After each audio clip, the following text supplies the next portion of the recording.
Hey WCA, it's Mike Amori. How are you? Hope you guys all had a great summer.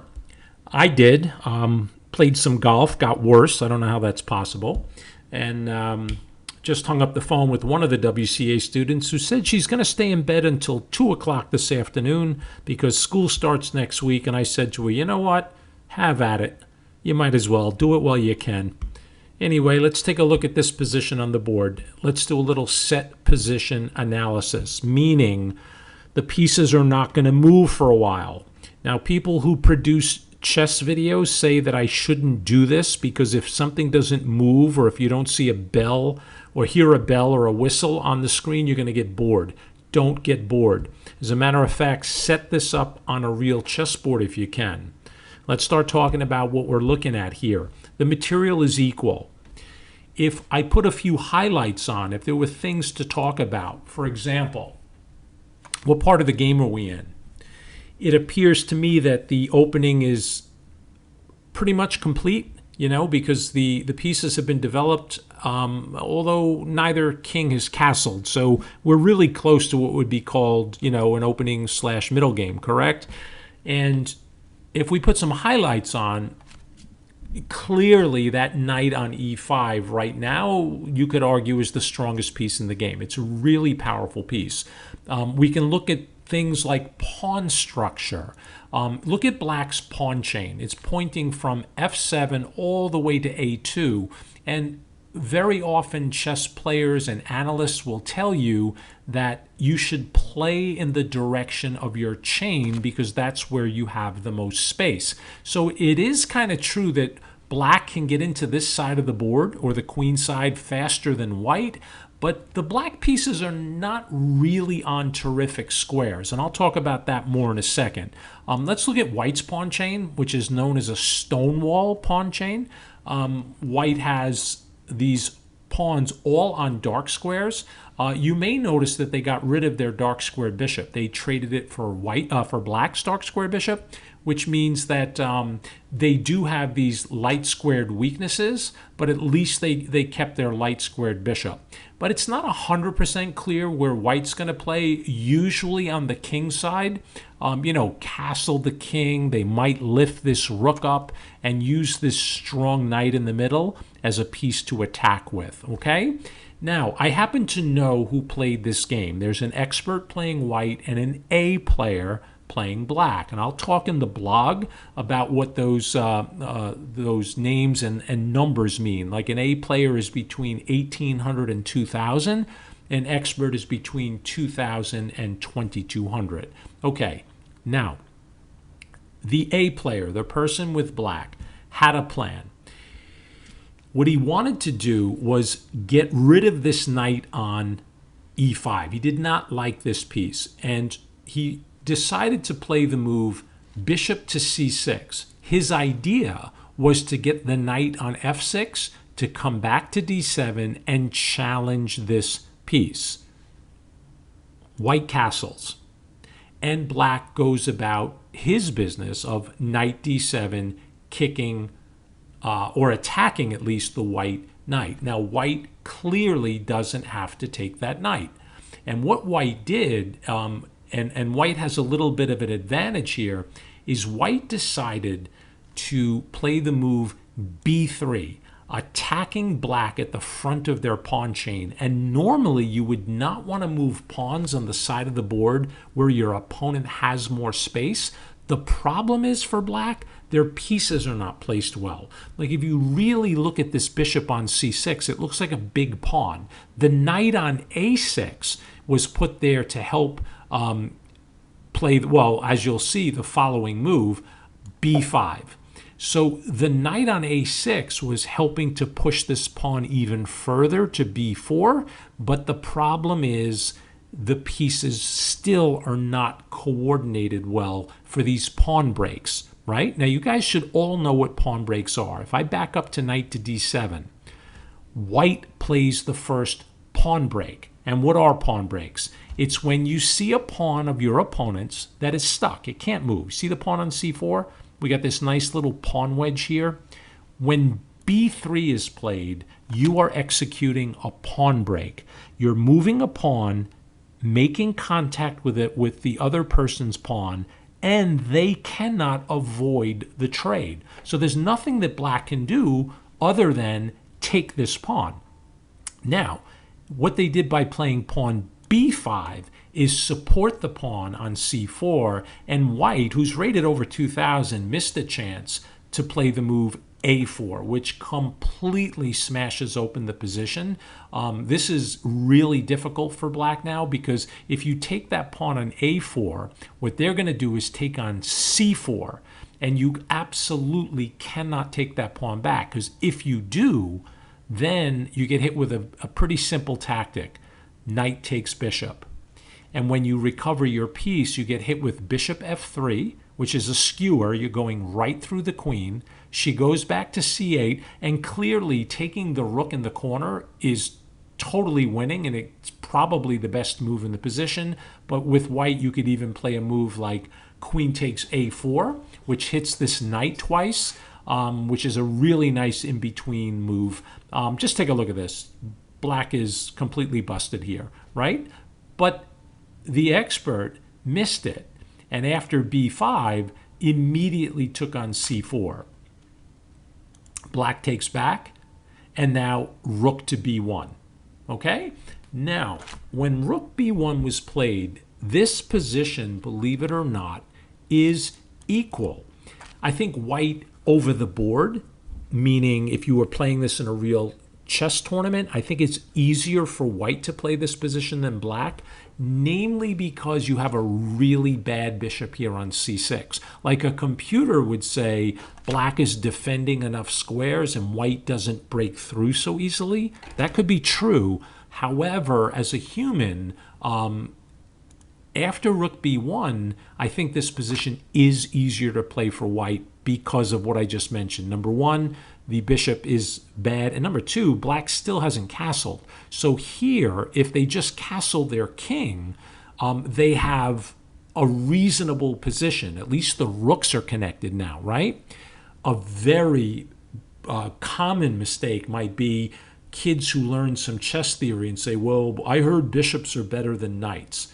Well, clearly that's not always true, correct? Like taking this bishop with your knight is just a mistake, because the queen takes back, and you had that dominant knight on e5, and you basically traded it for a bishop that couldn't move anywhere.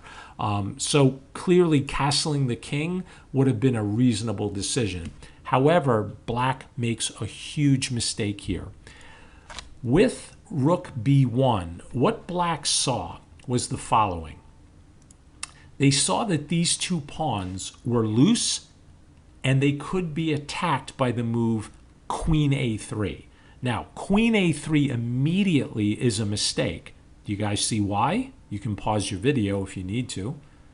Yeah, and at a minimum, you just lose a bishop up there on c6. So that's bad, right? What black saw in this position after rook b1 was these two weak pawns, but the problem is the bishop is being attacked by the knight. So what to do? You could protect the bishop again. How? That would mean taking one of your knights and going backwards, taking the rook, putting it on c8, or you can eliminate the knight that's bothering the bishop. And that's what black decided to do. Now, there's two ways to do that.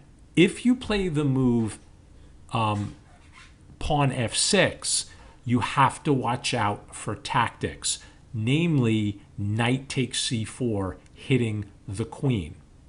If you take that knight, then the same trick, knight takes bishop, queen takes back, bishop f3. Now, the rook up in the corner is hanging. Where does the queen go to protect the rook? There's only one move. But now with this rook on b1, do you see how black can get a piece back? Bishop b7. How cool is that? Those tactics just explode after the move f6. Okay, I don't want to show you the whole thing again. Try to see this in your head. You want to take with the d knight. This way, in case that knight is captured, the knight on e5 can take the bishop, and you are just completely opening up the black position. So that's not a good idea. So if we go back, what's the only other way to get rid of this knight? And that's to play knight takes e5. However, this plan is not very good. Which way to take back, my friends? You choose. I can wait. Luca, don't wake up your sister. Take with the f-pawn. Why not? You attack the queen either way, but in this case, you keep this nice cluster of pawns, and clearly you open up your rook on f1, okay? So there's the move queen a3, as planned. When queen a3 is played, those two pawns are attacked. We could protect the two pawns by moving the queen. However, watch this very important moment in the game. I turned on two more highlights. I highlighted both kings. Why? Maybe I want to be the king. I heard it's good to be the king. That's not the reason. Why the two kings? Masters, when you hear them analyze chess positions, so often they will say that they looked for a tactic, they looked for an idea because their king was safe and their opponent's king was not. You guys kind of getting where this is going here? After queen a3 by black, think about what they just did. They took their most powerful resource, the queen. They put it deep behind enemy lines, in the middle of white's position, on the third rank, with no support. And what did they leave behind? They left the king on e8. The rooks are not connected. That's 10 points of power completely shut off. Look at the two white rooks for a moment. What do you notice? Clearly the activity. That should tell you back here, my friends, where was I? Here, on rook to b1. As soon as that move was played by white, the last thing you should be doing is attacking the entire white team with your queen. What should you do instead? Get the king castled. Develop your resources. Now the two rooks are connected and they're able to at least fight off the rook on b1. But the way the game was played, by taking the knight in the center, allowing the f-pawn, and putting the queen on a3, you're already in trouble. Here's another highlight. Look at the rook on f1, and why on earth did I highlight the d6 square? Again, I highly recommend you pause the video. The player with white is rated 2000. That's a pretty strong chess player for the WCA, right? We don't have students that are in the 2000s yet. We got a couple on the way, and someday, why not you? But why did I highlight the d6 square? It has to do with a little tactic. Pause the video and see if you can find the best move for white. Okay, did you find it? I think you did. Bishop takes c4, exclam. Very powerful move. Black just flat out loses that pawn. It cannot be taken. It was taken in the game. You could probably just castle the king as black, and then you have to be careful because they can attack your queen, and if you try to take another pawn, queen c1, you take the bishop, ouch, your queen is trapped, which is something every master and expert's going to try to do to you. If you put your queen deep in their territory, the first thing they're going to look at is trapping your queen. So let's go back to bishop takes c4. I don't really know what to suggest for black. Maybe castle and don't get greedy, but they took the bishop, and now they're in big trouble because of knight takes c4. Once the knight takes c4, it's a double attack. It attacks the queen and it attacks the king because you're going to hit d6 square with a check. So white decided to give up another pawn on c3. Black took, but by taking that pawn, there's just a forced win here. So again, I would recommend maybe you could follow along on a real chessboard, put your elbows on the table, and just kind of play around with this position a little bit. It's white to play. And, you know, how would you handle it? Okay, the player with white gave the check first. The king came to e7, and clearly rook takes pawn is winning. And it's a move that's played in the game. But there was an in-between move that was played that I think the computer liked a little bit better than just taking this pawn here first. And it was a move played in the game. So this expert found a really nice move. Can you find it? It's rook b3. In-between move, hitting the queen, number one. Number two, look at the highlights in the middle. This pawn structure is protected by this pawn on e3. And this is really the only barrier that white has. So if this pawn in the middle falls with a check, you have to be very careful, because look at the bishop here on c6. Do you see where it's pointing?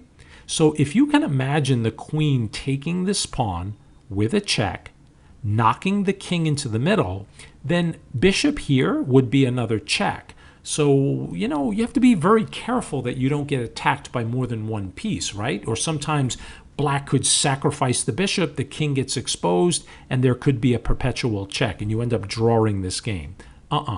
After rook to b3, the queen only had one safe square, which is a5. And now just very simple attacking play. Rook takes f7 check. The king only has one move.